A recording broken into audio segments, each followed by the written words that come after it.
আমাদের মানব জীবনে না ভালো মানুষের সঙ্গ খুব বেশি প্রয়োজন। আমরা যদি ভালো মানুষের সঙ্গে থাকি তাহলে সবসময় আমাদের লাইফে ভালো কিছু হয়, কাজে সাকসেসফুল হতে পারি, মানে সব থেকে ভালো হয়।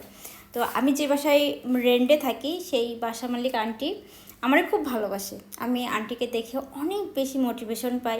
আর আন্টির কথাবার্তা সব কিছু আমার খুব ভালো লাগে। আর আন্টিও আমারে খুব ভালোবাসে। তো রমজান মাসে আন্টি প্রত্যেকবার ইফতারি দেয়, প্রত্যেকবারই আমার জন্য ইফতারি রেখে দেয়। এবারও তার ব্যতিক্রম হয়নি। আন্টি আমার জন্য ইফতারি রেখে দিয়েছিল, ফোন দিয়েছিল যে তুমি কোথায়, না আমি বললাম আন্টি আমি দোকানে। বললো দোকান থেকে ফেরার পথে ইফতারি নিয়েছো। আমার খুব ভালো লাগে আন্টিরে। হ্যাঁ, আর আন্টিও আমার খুব ভালোবাসে, মানে একদম মেয়ের মতন করে রাখে। তো আজকে পেলাম আন্টির ইফতারি, দেখি আন্টি কি দিয়েছে।